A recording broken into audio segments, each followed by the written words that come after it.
Muito boa noite. Em Barra de São João, 20 horas. 20 horas. Isso aqui me fez lembrar o Jornal Nacional, quando o Jornal Nacional era às 20 horas, né?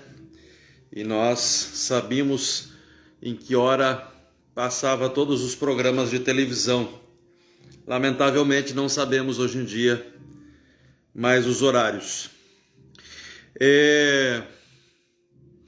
Hoje pela manhã, naturalmente, nós iríamos fazer essa live hoje pela manhã, mas tivemos ali um pequeno problema às 11 horas da manhã e, naturalmente, pela manhã estávamos tomando o nosso glorioso chimarrão, não é? Para honrar as tradições do nosso estado do Rio Grande do Sul, lá onde nascemos.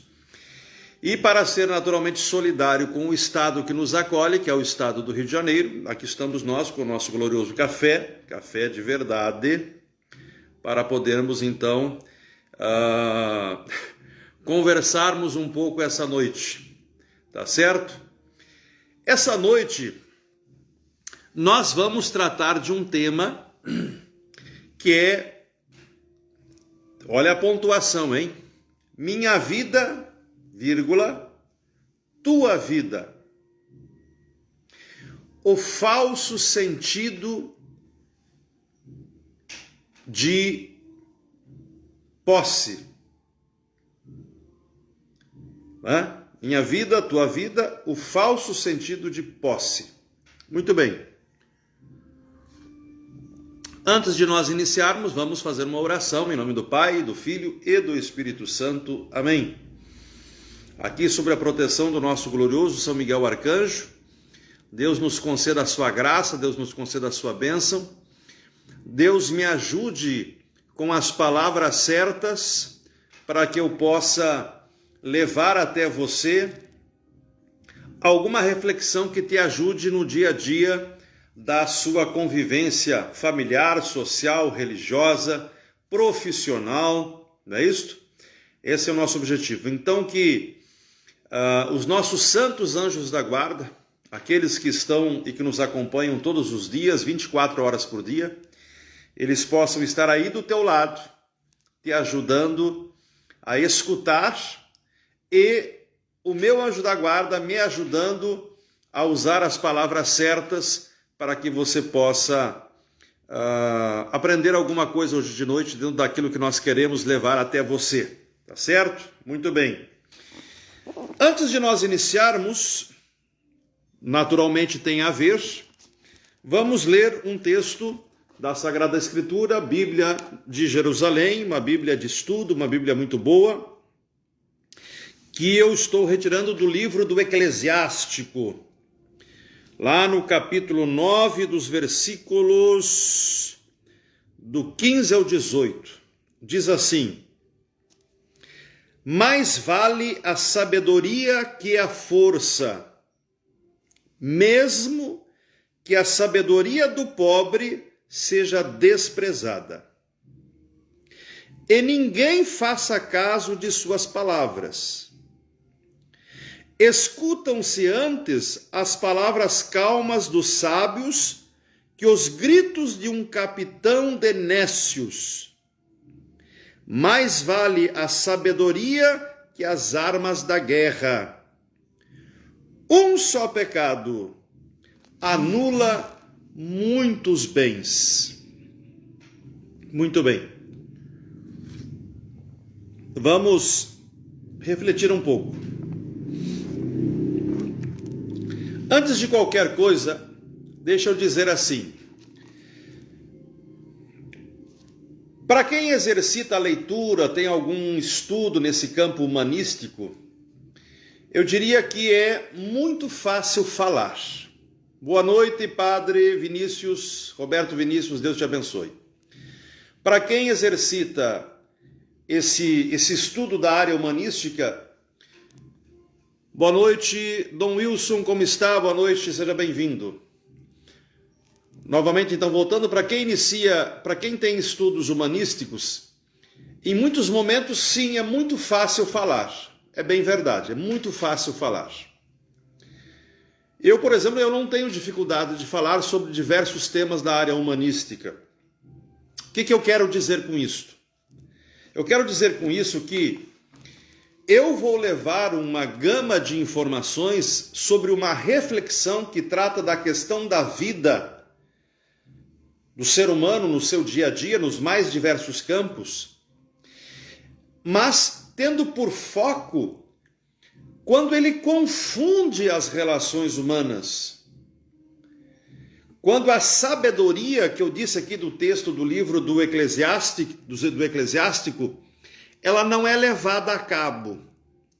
Quando o indivíduo, ele faz prevalecer dentro das relações humanas aquele que se propõe, seja por interesses pessoais, seja por conveniências, seja pelo trabalho, seja pela sua fé, seja pela sua opção política, seja pela sua vida pessoal e afetiva.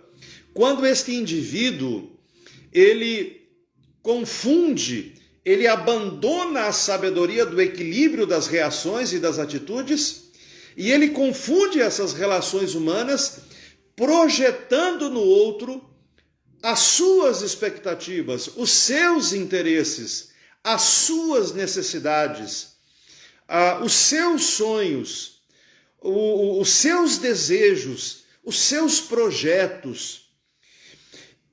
E de alguma forma, a pessoa acaba deturpando essa relação social humana nesses diversos campos que eu acabei de dizer. E com isso, ela ultrapassa, e não poucas vezes, o limite dessa relação, tratando o outro como um objeto, como um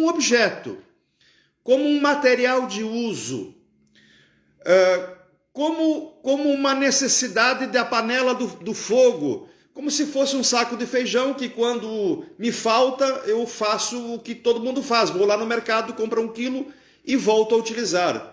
E quando eu sentir vontade de novo, eu volto a fazer a mesma coisa, como um produto. Muito bem. Dito isto, eu quero falar para vocês de que o ser humano,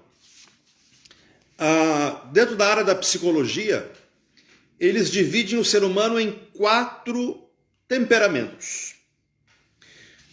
Temperamento colérico, temperamento melancólico, temperamento fleumático e o temperamento sanguíneo. Muito bem. Ou seja, todo ser humano, segundo a psicologia, é enquadrada dentro de algum desses temperamentos. Muito boa noite, o Natan Diff aí de Cabo Frio nos assistindo, o Dom Wilson é lá de Uberlândia, o padre Roberto Vinícius é lá do estado do Pará. O temperamento colérico tem por características raciocínio agudo, vontade forte, grande paixão e instinto de dominação. O temperamento melancólico tem por características: ele age com firmeza, ele exerce uma forte presença, ele é assíduo trabalhador, ele gosta de ordem e de organização. O temperamento fleumático, ele é um ser mais introspectivo, ele é reflexivo e ele é persistente nas coisas que faz. E o temperamento sanguíneo, de forma geral, ele é uma pessoa afável e prestativa, ele é uma pessoa que também pode ser superficial e ele também pode ser uma pessoa desinteressada. Muito bem.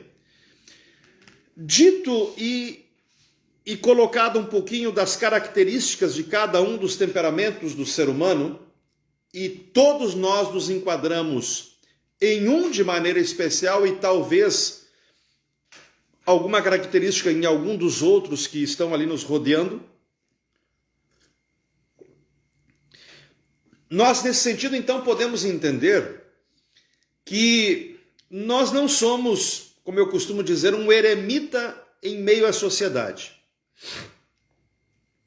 Eu influencio e eu sofro influências. Deixa eu fazer um parênteses. Tudo que nós vamos conversar hoje à noite, eu quero conversar partindo do pressuposto de que a religião e a fé, ela quer trabalhar com você para que você, enquanto indivíduo temente a Deus, não medroso, respeitador de Deus, enquanto você indivíduo temente a Deus, você permita ser aquilo que a própria Sagrada Escritura diz que você é, que você foi feito à imagem e semelhança de Deus. O que caracteriza a nossa imagem e semelhança em relação a Deus? Não é o corpo físico. O catecismo, na sua primeira pergunta, o antigo catecismo dizia: quem é Deus? A resposta: Deus é Espírito perfeitíssimo, Criador do céu e da terra.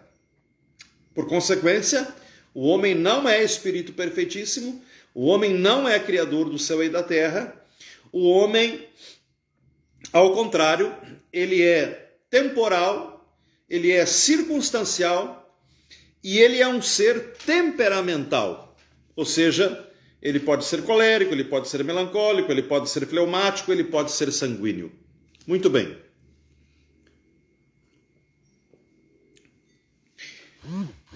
Quando nós nos relacionamos socialmente, quando nós nos autodispomos a interagir com outras pessoas, nós o fazemos por necessidades naturais. Mesmo os eremitas, por exemplo, aqueles que vivem isolados do mundo, por exemplo, há eremitas que vivem em cavernas, em montanhas, lá na região da Síria, da Palestina, aqueles eremitas de estilo de vida muito primitivo mesmo. Mesmo estes saem das suas cavernas, vão olhar o horizonte. Mesmo estes, quando vêm pessoas lá embaixo e as contemplam. Mesmo estes precisam comer, precisam beber. Ou seja, em algum grau social eles precisam interagir, porque eles necessitam dos outros. Então a primeira coisa que eu quero chamar a atenção hoje: nenhum de nós, absolutamente nenhum de nós é autossuficiente para nada. Não somos autossuficientes nem para as nossas necessidades pessoais e não somos autossuficientes, inclusive, para aquilo que nós temos que fazer para e com relação aos outros. Uma das maiores belezas da vida, e que muita gente faz por birra não querer ver, não querer perceber, não querer entender, é justamente essa interdependência que todos nós temos um dos outros. Gosto desse exemplo. O médico... boa noite, Tiago Araújo, Deus te abençoe. O médico, ele pode ser um PhD em alguma parte da área da medicina. Imaginemos que ele é um PhD em neurocirurgia, por exemplo, que é uma área extremamente técnica, avançada, científica. O que seria do paciente que este médico vai operar lá dentro do centro cirúrgico? O que seria deste paciente se não houvesse aquele senhor, aquela senhora que faz a desinfecção do lugar, que faz a limpeza do lugar, que higieniza o lugar? Qual seria a possível sorte deste paciente que estava nas mãos de um PhD em neurocirurgia, o suprassumo da área médica? Qual seria a sorte deste indivíduo? A provável sorte desse indivíduo seria a contaminação hospitalar. E por mais competente que fosse o médico, não havendo aquele que faz a higienização do local, a probabilidade do paciente incorrer em uma infecção hospitalar, por exemplo, é muito grande e a chance então de tudo dar errado também era muito grande. Percebamos nós então que dentro do tema que eu propus, minha vida, vírgula, tua vida, o falso sentido de propriedade, muitas pessoas tentam se apropriar como ladrões da vida dos outros.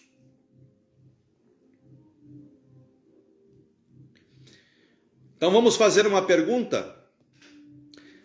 Responda para você, é óbvio. Quantas vezes você já foi ladrão de uma parte da vida de alguém?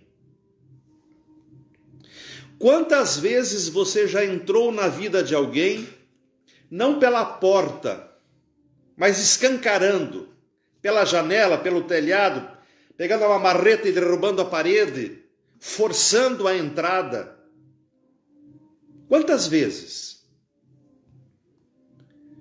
Quantas vezes você foi invasivo? Quantas vezes pelos teus pensamentos, pelas tuas ideias, por aquilo que você acha, você impôs a tua presença na vida de alguém? E vamos dar aqui um pequeno desconto no sentido de que a verdade verdadeira, e aqui a redundância vale, muitas pessoas nem fazem isso necessariamente por maldade. O fazem, muitas vezes, inclusive, movidas por uma intenção, por uma reta intenção, por um desejo, pelo menos aparentemente um desejo sincero, de fazer essa interação com o outro, porque a sua cabeça construiu um determinado mundo, uma determinada ideia sobre o outro indivíduo, e perceba que nós estamos falando dessa relação de posse que muitas vezes as pessoas têm em relação aos outros. Isso acontece muito, por exemplo, nos casamentos. Aqui vale trazer o exemplo dos casamentos. Como valeria trazer, por exemplo, também o exemplo de autoridade para subalterno? Eu sou um bispo. A igreja tem muito essa coisa da hierarquia, né?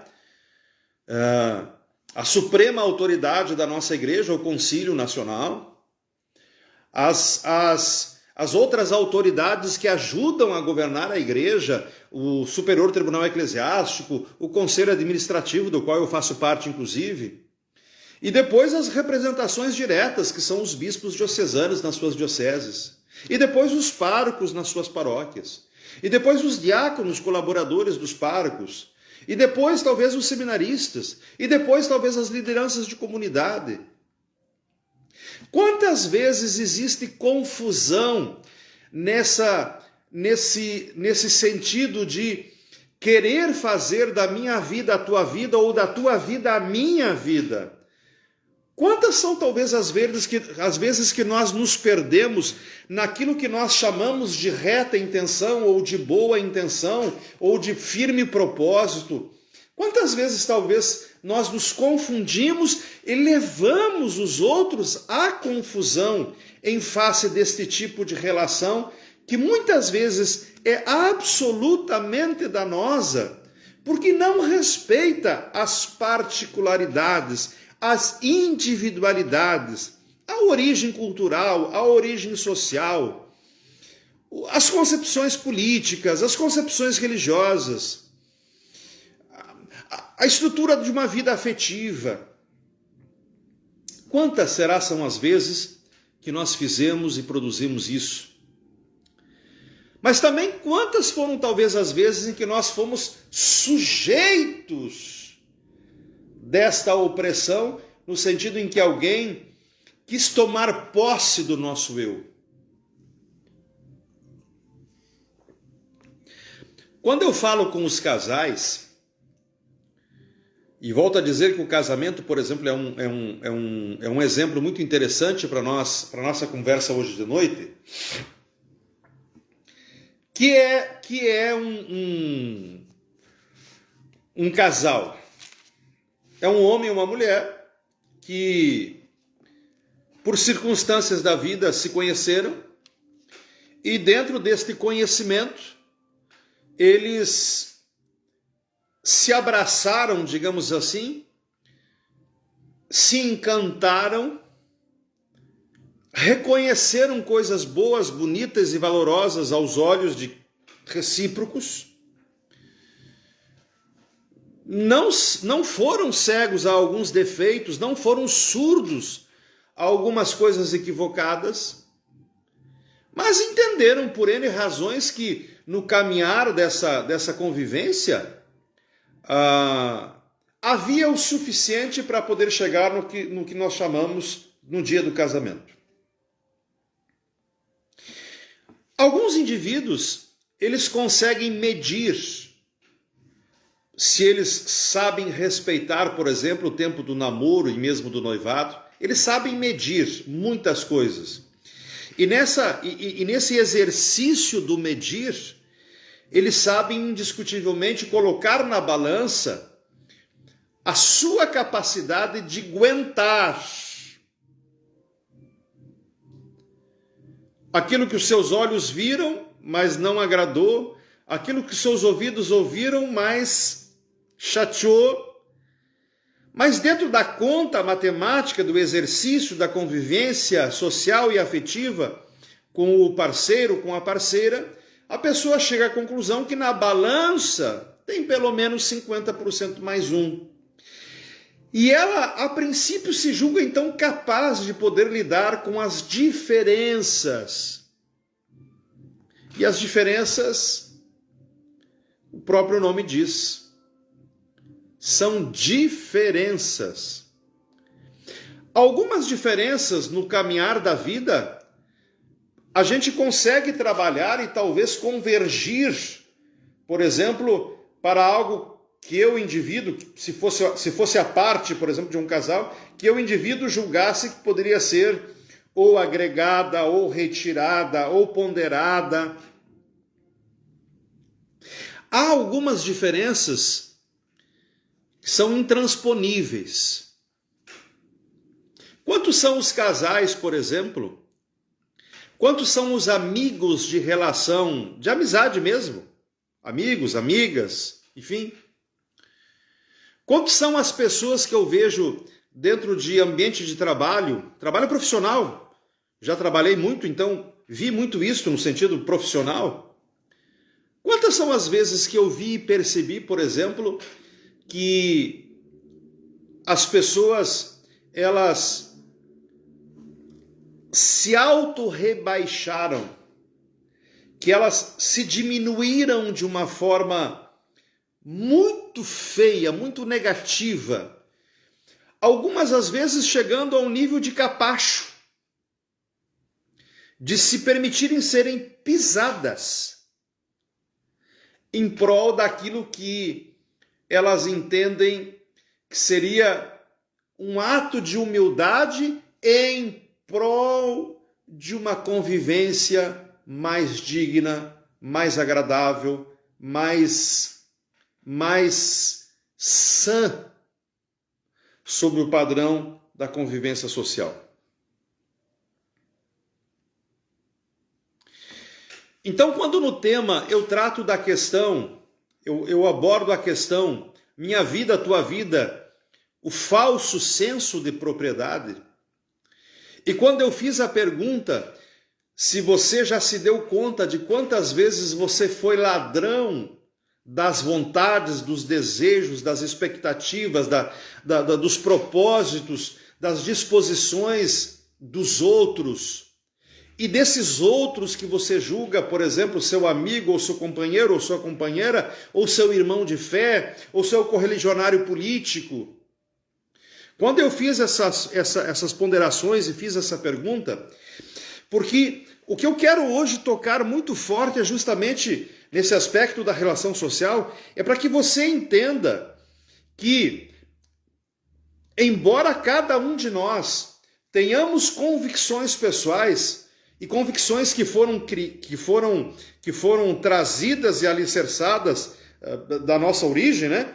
Da nossa origem cultural, da nossa origem familiar, da nossa origem de formação moral, que tem por princípios os princípios da religião. Quando nós trazemos essa bagagem de coisas que nos coloca numa situação de alguém que pode tomar atitudes, tomar decisões, muitas vezes tomar a frente de uma situação, ou às vezes até por um desequilíbrio de percepção do contexto geral, a gente, digamos assim, avança o sinal permitido, achando que isso muitas vezes contribui com o bom andamento das coisas, o que a gente chama muitas vezes o excesso de zelo. Tem gente que é zelosa, mas tem gente que erra muito pelo excesso de zelo, né? O ditado popular diz que tudo que é demais é muito. E é verdade, tudo que é demais é muito. Mas muito bem. Se vocês prestaram atenção,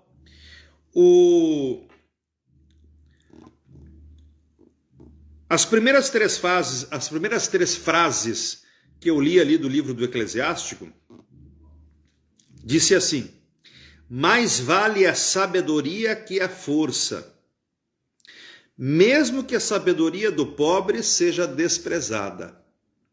Quando se fala pobre aqui, gente, não está se falando de pobreza material, está se falando de humildade. Está se falando de humildade. Mais vale a sabedoria que a força. Santo Agostinho dizia que quando duas pessoas vão discutir, vão brigar, aquela que tiver mais bom senso toma um gole de água e segura essa água dentro da boca até que o outro se cansa de falar. Quando o outro se cansar, ele engole aquela água. E aí ele começa a falar. O símbolo dessa história é que, primeiro, eu usei do bom senso. Dois gritando, não existe diálogo. Terceiro, por mais que talvez eu esteja certo, eu dei o direito do outro falar, já que na sua exasperação ele acha que ele está mais certo do que eu.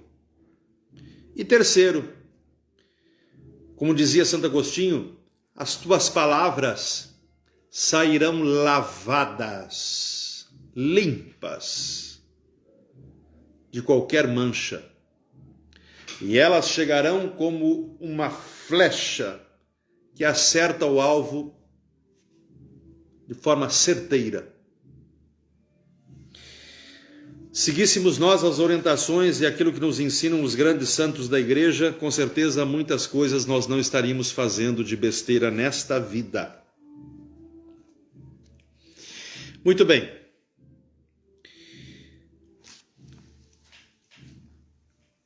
As pessoas no mundo de hoje, elas falam muito de uma coisa, elas usam muito uma palavra, elas usam a palavra verdade. E quando nós tratamos de relações sociais, sobretudo sobre a temática que eu estou tratando hoje, que é o falso senso de propriedade, ou seja, quando alguma pessoa diz, eu te amo, mas ela se faz proprietária de você, e eu não estou falando aqui só de amor físico, amor de casal, o amor de qualquer amor, o amor de amigos, o amor de um casal, o amor de irmãos de igreja, um amor de correligionários, estou falando de qualquer tipo de amor. Quando aquele que diz que ama utiliza o chamado amor para desculpar a falta do uso de bom senso do equilíbrio da relação humana, que tem por princípio básico e fundamental o respeitar sem necessariamente precisar aceitar, o escutar sem obrigatoriamente ter que retrucar. Porque os sábios, gente, os sábios, e isso é uma grande verdade, experimentei isso já na minha vida, os sábios, gente, os sábios, eles não precisam discutir. Nós, seres humanos, eu falava dos temperamentos, né? O temperamento colérico, o temperamento melancólico, o temperamento fleumático, o temperamento sanguíneo. Todos nós, seres humanos, nos adequamos dentro de um desses temperamentos. Nós, seres humanos, nós nos deixamos perder por causa desses temperamentos. Mas não tem solução, isso é da natureza humana, isso é do dia a dia, isso é da formação do indivíduo. Isso nos faz. Essas formas temperamentais, elas nos constroem. Por óbvio que nós somos muito sujeitos do meio, das nossas origens e etc. Sou daqueles que diz que, embora isto, não só isso faz e constrói o meu caráter e a minha índole. Caráter, a gente pode até mudar de mau caráter para bom caráter. Agora, a índole, gente, ou se nasce com ela ou não se nasce. Uma pessoa sem índole sempre será uma pessoa mau caráter. A índole é aquela que é a caixa dos valores. A índole é a que tem a posse das virtudes. A índole é aquela que permite a medida certa das palavras, dos gestos, dos atos. A índole não é a bengala. A índole é a força absoluta das pernas que me deixa ereto e me permite caminhar de encontro do que é certo, do que é correto, do que é decente, do que é honesto, do que é ético, do que é moral. O caráter tem muito a ver com os temperamentos. Boa noite, Ana Marina, Deus te abençoe. O caráter tem muito a ver com os temperamentos que eu falei antes. Então, quando nessas relações sociais as pessoas elas confundem o amor que elas dizem sentir por alguém, e volto a repetir, não estou falando aqui de amor carnal, não estou falando de amor só de marido e de mulher, estou falando de amor em todas as relações sociais. Quando eu me utilizo, quando eu digo para a pessoa assim, olha, eu te amo, você é meu amigo, eu te amo, você é minha esposa, eu te amo, você é meu padre, eu te amo, você é meu fiel, eu te amo, você é meu irmão, eu te amo, você é meu colega de trabalho, eu te amo. Enfim, quando eu uso essas frases e quando eu uso essa palavra para querer justificar os meus erros em relação àquele indivíduo, ou quando eu uso esses erros para querer impor aos outros os meus conceitos prontos, as famosas verdades individuais. Boa noite, Adri, Bruno, Deus te abençoe. Quando eu faço isso, eu extrapolo absolutamente todos os caminhos e todos os meios que alguém que use do mínimo de bom senso e, sobretudo, eu jogo no lixo a minha semelhança com Deus. Porque minha semelhança com Deus não está no corpo. A minha semelhança com Deus não está naquilo que o meu pai e minha mãe colocou no mundo que vai morrer. naquilo que é perecível, naquilo que é animalesco. O que me faz semelhante com Deus é isso aqui, ó, a capacidade da razão, a capacidade de poder discernir, a capacidade de poder dizer em alto e bom tom, Ele é Deus, eu sou criatura, a capacidade de dizer quem eu sou quando eu me contemplo no espelho da vida. É isso que me faz semelhante a Deus. A capacidade de discernir. A razão. Motivo pelo qual muitos santos da igreja pelejaram muito para que as pessoas deixassem de ser demasiadamente sentimentais e utilizassem mais da sua razão. Para que o norte e o equilíbrio das coisas pudessem ser muito mais acertados.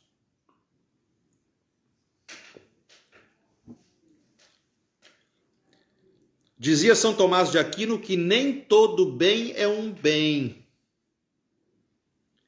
Porque um bem utilizado para algo mal é mal. No entanto, da mesma forma, nem todo mal é um mal. Porque um mal que, se dirigido de forma adequada, produzir um bem, torna-se bem. Parece difícil de entender, mas não é.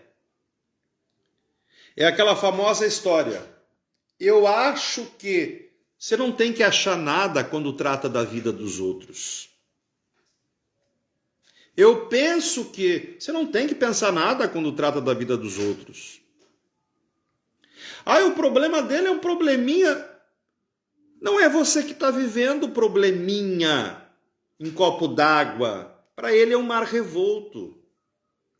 Mas olha lá, que está chorando por essa bobagem. As lágrimas dele, para ele são lágrimas de dor, de sofrimento, de tristeza, de mágoa, de perda, de frustração, de dor física.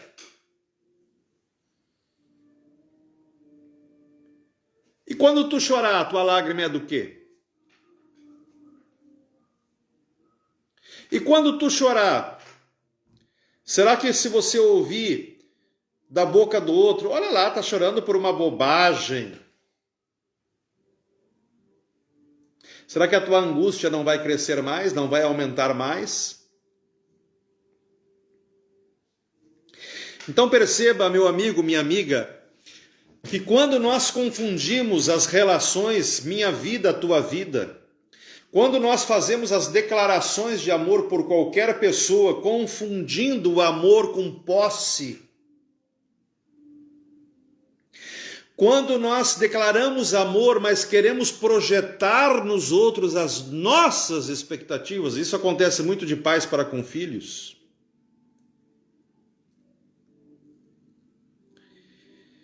A grande tendência de nós cairmos no buraco é gigante. A grande tendência de nós sermos frustrados nas expectativas é absurdamente gigante.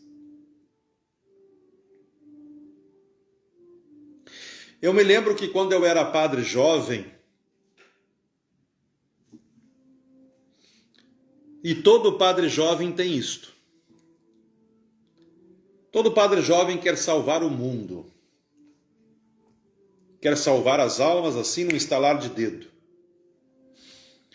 Todo padre jovem acha que por ser jovem as suas ideias são as melhores, são as mais interessantes, são as mais produtivas, etc, etc, etc. Ou ainda, se o cara tiver uma índole um pouco mais conservadora, ele vai achar que tudo que é muito moderno é antiquado e tudo que é antiquado é bom só porque é antiquado. E as coisas vão se confundindo nesses termos. Então eu me lembro que quando eu era um padre jovem, eu também muitas vezes, em nome do amor pelas almas, extrapolei nos rigorismos, nas cobranças,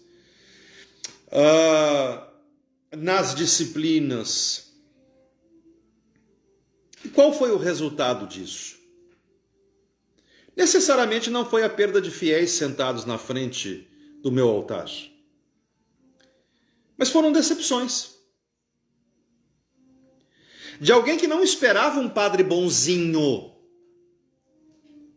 mas que esperava que, pelo fator de ser um padre que trata das situações do dia a dia, que trata dos estigmas da alma do ser humano, fosse mais compreensivo, mais misericordioso, mais bondoso, que fosse corretivo, mas que essa correção viesse com o abraço, com o beijo, etc. E quando a gente é um padre jovem, ainda mais quando a gente é formado naquele sistema salva a tua alma, a gente quer isso mesmo, a gente quer salvar as almas. E muitas vezes a gente não consegue medir. Boa noite, querido Padre Davi, Deus te abençoe. E a gente não consegue justamente medir nessa relação de afetividade, nessa confusão que nós fazemos, nesta coisa de minha vida, a tua vida, onde nós confundimos então o senso de relação humana afetiva, equilibrada, decente, respeitando, por exemplo, esses temperamentos que cada pessoa tem, colérico, fleumático, melancólico, etc., respeitando os sinais que essas pessoas dão dessa sua relação para conosco, que nós nos fazemos proprietários dos outros. E quando a gente se faz proprietário do outro, a gente perde a absoluta noção do respeito. Eu sou um bispo. Quando eu vou para o púlpito e trato de uma questão, por exemplo,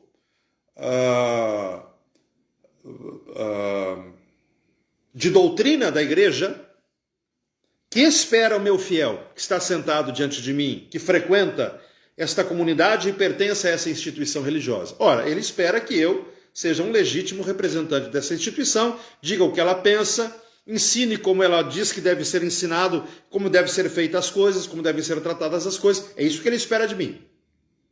Até aqui tudo normal, tudo certo, é assim mesmo que tem que ser. No entanto,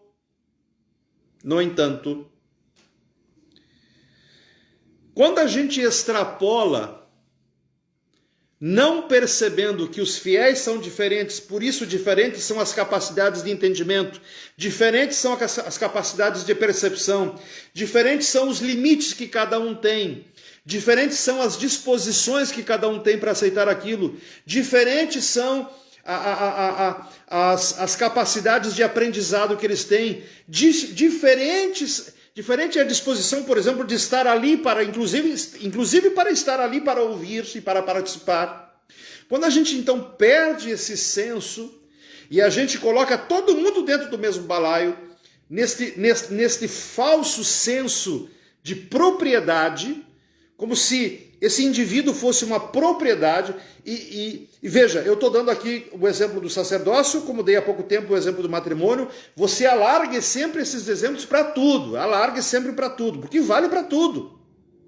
Eu só cito um exemplo específico para poder dar mais clareza ao que eu quero dizer. Então, quando a gente confunde e quando a gente voluntariamente, às vezes, repito de novo, com boa intenção, mas com falta de discernimento, que deveria ser pressuposto pela capacidade que o indivíduo que está lá na frente deveria ter para ensinar e para medir as diferenças de quem está sentado diante de si.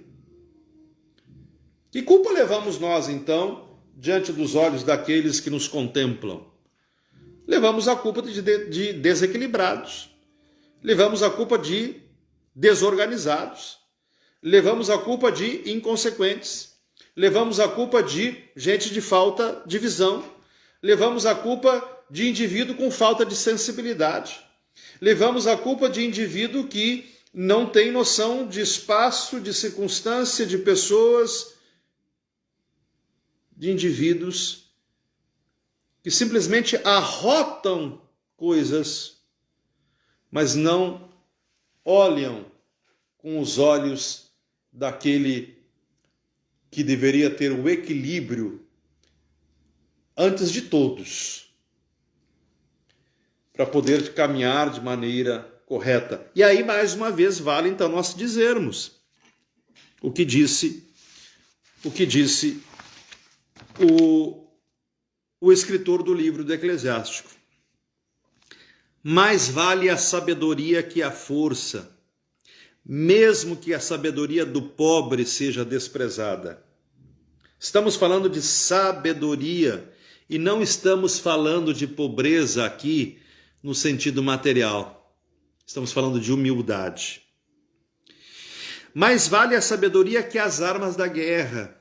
Ou seja, mais vale eu utilizar do bom senso do que eu utilizar da força, da brutalidade, da grosseria.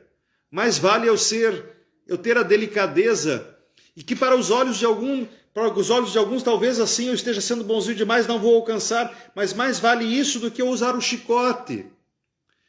Porque o chicote não somente fere, o chicote espanta, o chicote destrói, o chicote machuca, o chicote fere, o chicote despreza. O chicote é um instrumento de manipulação.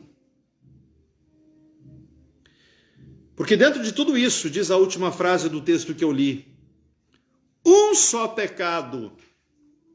Olha a frase. Um só pecado anula muitos bens. Uma única boa intenção errada, um único desejo de praticar o bem que se converte em mal, anula muitos bens.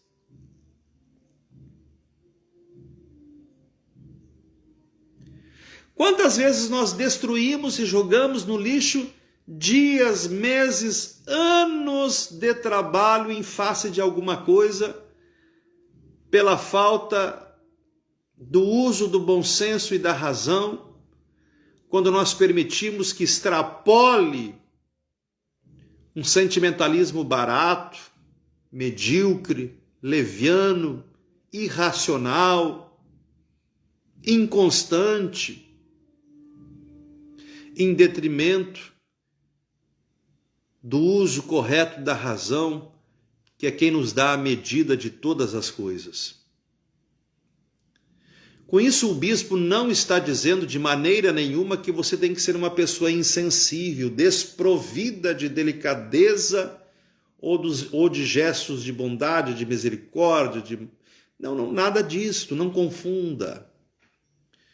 O que o bispo está dizendo é que quando nós tratamos das relações humanas, quando nós tratamos da minha vida e da tua vida, para que nós não caiamos no embaraço de confundir o eu te amo com o senso equivocado de posse, e com isso achar que porque eu te amo, eu posso imprimir em você de baixo para cima porque normalmente quem age assim, ele está sedento da sua imagem e da sua semelhança. Para isso basta ele ir no espelho do quarto ou do banheiro, olhar a sua cara linda e bonita e ver que nem sempre ela está no mesmo estado. Você já reparou que muitas vezes quando você levanta, mesmo quando você levanta com a carinha amassada, aquela coisa toda, mas dependendo do temperamento com que você levanta, você olha e você gosta de você, você se alegra, você está feliz, você se acha até bonito. Ali você está revestido, podemos dizer, de autoestima, por N razões. Esse seria o momento adequado para você dizer para alguém, eu te amo. Porque esse eu te amo não vem carregado do sentido de posse. Não vem carregado do sentido de propriedade. Tem um outro texto da Sagrada Escritura que eu quero refletir com vocês. Eu confesso que eu não sei quanto tempo eu já estou aqui falando. Se alguém pudesse me dizer quanto tempo já estou falando, eu até agradeço. O livro do Eclesiástico, no capítulo 34, diz assim: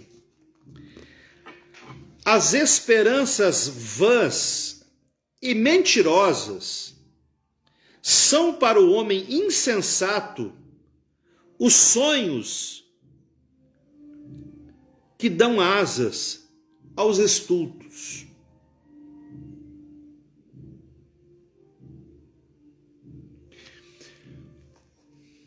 Não são poucas as vezes que eu e você depositamos as nossas esperanças em ilusões. Mas, claro, o senhor está me ouvindo há 11 minutos, está me dando a graça e a alegria de me ouvir há 11 minutos, mas eu já deve estar aí há uns 30, pelo menos um pouquinho mais. Mas continua aí. Quantas são as vezes que nós depositamos as nossas esperanças em ilusões? Quantas vezes? Ilusões em todos os sentidos. A moça que quer um príncipe, o rapaz que quer uma princesa, um padre que quer uma igreja perfeita, um político que quer um povo subalterno. Quantas são as vezes que nós projetamos e desejamos e imprimimos as nossas esperanças em coisas vãs, em coisas ilusórias, em coisas que nós as fazemos à nossa imagem e semelhança. Queremos que ela seja a nossa cara. Sabe por que muita gente acha que nunca está envelhecendo e fica chateada? Porque quando alguém chega e diz assim, meu Deus, você já está com uma ruga, olha, o teu cabelo está ficando branco, e não é de charme não.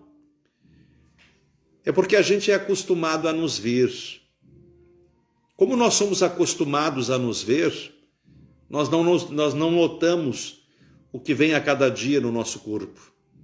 Quando a gente viaja e a gente tem uma planta, toda vez que eu viajo e volto 10 dias, 15 dias daqui, eu vejo meus aipins melhores, maiores, eu vejo meus tomates que estavam verdes ficando maduros, eu vejo as minhas laranjas que estavam verdes amadurecendo, e toda vez que a gente chega, a gente tem aquela surpresa bonita, porque aquilo nos agrada, a gente viu que aquilo progrediu. Mas nem sempre é assim. Nós tratamos e fazemos esse mesmo tipo de sentimento, esse mesmo tipo de conduta em relação às nossas próprias relações pessoais. Sempre voltando ao tema da nossa fala, minha vida, tua vida, falso sentido de propriedade. Espelho e sonhos são coisas semelhantes. Olha que sabedoria do escritor. Espelho e sonho são coisas semelhantes.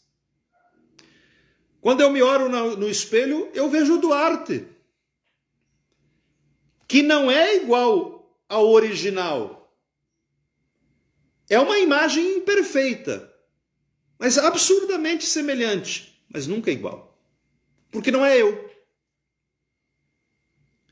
Então, quando nós nos vendemos para essa ilusão imaginativa, quando nós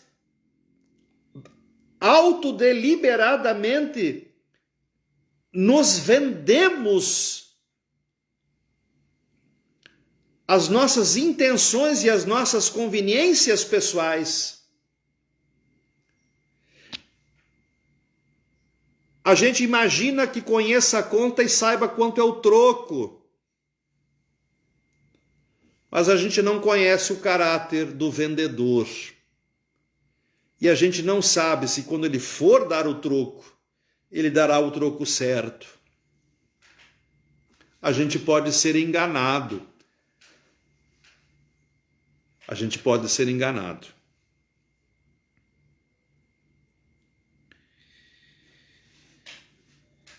Pois os sonhos extraviaram a muitos.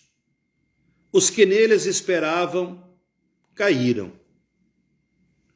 É sem mentira que se cumprirá a lei, e a sabedoria é perfeita na boca do fiel. Vou caminhar para concluir essa reflexão de hoje, no seguinte sentido.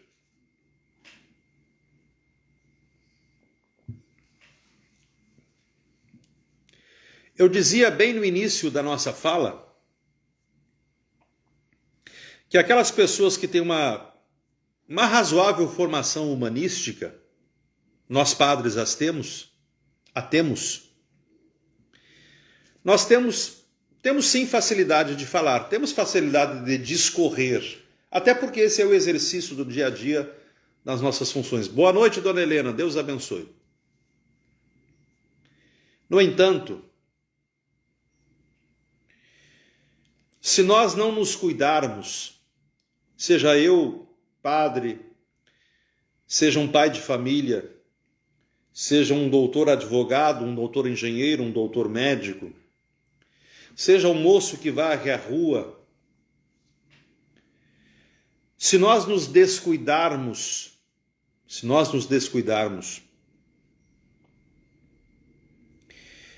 nós arrotaremos o que eu chamo de verborragia. Ou seja, a gente arrota muitos conceitos, muitas teses, muitas normas fechadas para os outros. A gente, quando quer justificar alguma, entre aspas, verdade que a gente crê enquanto indivíduo, a gente pega um livro tal, um livro Y, o escritor tal, o filósofo tal. Eu me lembro que há pouco tempo, um padre que eu presenteei o meu último livro, ele me disse, como alguns já tinham me dito há um tempo atrás, mas esse de maneira mais efusiva: mas, Dom Duarte, eu vejo que o senhor não tem aqui referências bibliográficas.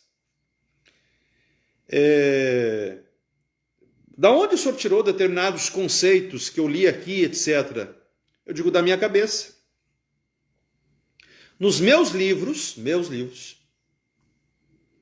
nunca ninguém vai ver referência bibliográfica. Tanto no primeiro como no segundo, por óbvio que eu tenho um apanhado de coisas que eu aprendi, mas na construção desses livros eu construí o que eu penso. Porque do contrário, os livros não diriam o que eu penso, na forma como eu penso, na experiência que eu quero transmitir. E essa é uma das coisas que eu queria muito chamar a atenção de todos vocês. Quando vocês quiserem ser vocês nas relações humanas, quando vocês quiserem respeitar a vida dos outros, sem fazer do outro uma propriedade sua, mostre quem você é, mostre a sua natureza pessoal, mostre a sua individualidade, não no sentido de egoísmo, mas mostre o indivíduo que você é. Permita que verta de dentro de você como uma fonte o ser que você é. Diga o que você quiser dizer com as suas palavras, com o seu aprendizado, com o seu empirismo, se for necessário, sem se preocupar com as palavras elegantes, mas o exercício de permitir-se ser, por óbvio, sem ofender, sem denegrir, sem machucar, não, no sentido do uso da razão e do bom senso mesmo, da boa convivência social. Quando você se permitir nesse sentido, quando você se possibilitar, inclusive entendendo os limites desse se autopossibilitar para que a própria convivência social continue equilibrada, mas sem ser um capacho, sem ser pisado, sem ser humilhado, sem ser destruído, sem que com isso, em detrimento dos conceitos formados e fechados do outro indivíduo, você se anule como indivíduo e como ser. Eu nunca me esqueço que lá em Gravataí, no noviciado das Irmãs do Imaculado Coração de Maria, isso há muitos anos atrás, lá em 1988, tomando chimarrão com as irmãs depois do almoço, era a madre formadora chamava-se Irmã Maria, não me recordo o sobrenome dela. Nós conversávamos, eu era um rapaz, era um garoto, não era nem diácono ainda. Eu me lembro que nós conversávamos sobre a naturalidade das vocações, sobre aquele moço e aquela moça que vinha normalmente da roça, porque no Rio Grande do Sul a maioria são do interior, são da colônia. Eu conversava com a Irmã Maria e eu dizia assim, digo, irmã, a senhora que é formadora, a senhora já percebeu que quando essas moças vêm, claro que aqui no convento elas vão aprender as coisas da congregação, as coisas da igreja, elas vão aprender a ter determinados outros comportamentos, inclusive comportamentos sociais, comer, beber, vestir, etc., dentro das regras. Mas eu dizia para ela, a senhora já percebeu que essas moças, elas muitas vezes até ficam até ridículas no jeito de falar, no jeito de andar, no jeito de se comportar, porque elas são colocadas dentro de uma forma. E tudo aquilo que era natural, tudo aquilo que era bonito, tudo aquilo que era saudável, tudo aquilo que era puro, não cabia dentro desta forma. E dentro dos nossos seminários hoje em dia, inclusive nosso da Igreja Católica Brasileira, nos centros de formação onde nós temos, dos poucos centros que nós temos, são poucos, também existe muito isso. Existe um destruir daquele senso natural, daquela pureza, daquilo que quando eu olho para o indivíduo eu digo, é ele. É ele. Eu reconheço. Então, nesse campo das relações sociais, da minha vida e da tua vida, sem que eu tenha o sentido, o falso sentido, o negativo sentido, o criminoso sentido de ser um proprietário de você, eu preciso resgatar as chamadas naturalidades. Eu preciso resgatar os chamados valores puros, os valores essenciais. Aquilo que, quando eu contemplo um indivíduo, sem que ele precise falar, eu digo sobre ele. Repito de novo, lá era um convento, nós temos nossos seminários. Esse Antônio Duarte Santos Rodrigues que está aqui não é o Antônio Duarte Santos Rodrigues de 10 anos de idade, de 5 anos, de 15 anos, por óbvio. Mas é uma das coisas que eu sempre me preocupei. Quantas vezes eu disse aos nossos padres e aos nossos seminaristas? Sempre disse isto. Sejam vocês, mantenham-se vocês. Falem com a voz que vocês falavam lá na casa do pai e da mãe. Andem do jeito que vocês andavam. Se você gosta de comer de colher, lá tá bom, quando você for lá no buffet, um casamento, você vai comer tem que aprender a comer de garfo e faca. Mas se na tua intimidade comer de colher te faz feliz, come de colher. Você não é feio por ser você. Você não tem que se vender para os outros nos teus valores, no teu jeito de ser, na sua forma de ser, na sua... Veja, quando a gente diz assim, do seu jeito de ser, na sua forma... estamos falando de coisas boas. Não estamos falando das coisas... As coisas ruins têm que ser condenadas, as coisas ruins têm que ser ponderadas, as coisas ruins têm que ser punidas, as coisas ruins têm que ser terminadas, porque coisa ruim não é bom em lugar nenhum, em circunstância nenhuma, com pessoa nenhuma, com qualquer tipo de relação. Estamos falando de naturalidade. Termino então dizendo para você o seguinte: a proposta dessa conversa hoje é de fazer você refletir que nas relações humanas do dia a dia, a absoluta interdependência de todos nós, e eu citei o exemplo lá de um bloco cirúrgico, eu citei o exemplo dos casamentos, eu citei o exemplo do sacerdócio, eu citei vários exemplos no decorrer dessa live, justamente para tentar mostrar as diversas gamas das relações sociais.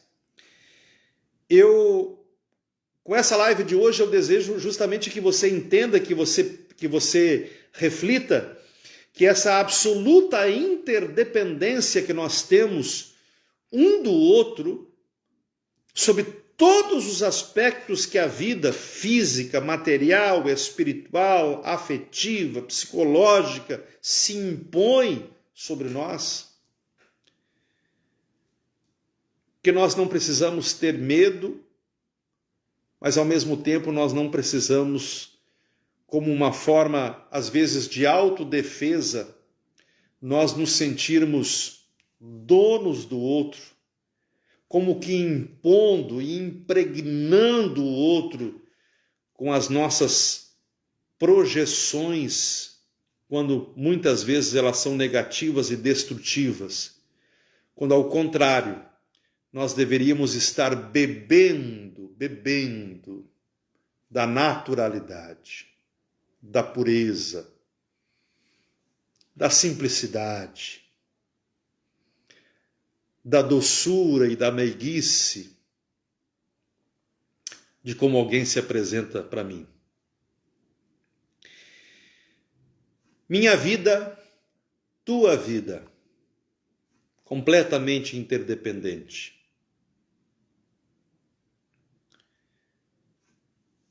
Mas eu não sou teu dono e você nunca será meu. Eu preciso respeitar você e eu necessito que você me respeite. Eu não preciso te aceitar e eu não preciso que você me aceite, mas eu preciso ter o senso de que você, seja quem for, não é minha propriedade. Ao contrário, de que você é mais um que pela graça e pela misericórdia de Deus surgiu na minha vida. Muito boa noite, irmão Francisco Darcior, muito boa noite, Isacela Ribeiro. Vocês estão chegando no finalzinho, nesse momento em que eu estou me despedindo. Mas eu espero que vocês vejam a live toda ela depois. E se vocês acharem que ela é boa, que ela é oportuna, e aí eu peço para todos que estão nos assistindo que você compartilhe. Quero desejar a todos uma noite abençoada, cheia de luz. Que amanhã você possa levantar e contemplar o dia, seja ele com sol ou com chuva, entendendo que Deus te ama de forma tal que Ele ainda te concedeu mais um dia. E nessa noite, quando você for deitar, que você eleve os seus pensamentos a Deus, seja grato pela comida que você comeu, seja grato pelo telhado que te cobre, seja grato pelo colchão que conforta o teu corpo e, sobretudo, que você diga a Deus: muito obrigado, Senhor. Muito obrigado, porque o Senhor me viu, porque o Senhor me tem e porque o Senhor me fez à tua imagem e à tua semelhança. A nossa proteção está no nome do Senhor, que fez o céu e a terra. Que pela intercessão do glorioso príncipe dos exércitos de Deus, São Miguel Arcanjo, pela intercessão dos nossos santos anjos da guarda, pela intercessão da nossa gloriosa, bem-aventurada Virgem Maria, aqui nesta comunidade, sob o título de Nossa Senhora das Graças, recaia sobre você e sobre a sua família todas as bênçãos de que você precisa e da qual, aos olhos de Deus, tu é digno. Em nome do Pai, e do Filho, e do Espírito Santo. Amém. Boa noite, muito obrigado. E repito mais uma vez, se você achar que foi bom, compartilhe, porque você nos ajuda a dar conhecimento do que nós pensamos e, ao mesmo tempo, aqui da nossa comunidade de Barra de São João. Boa noite a vocês.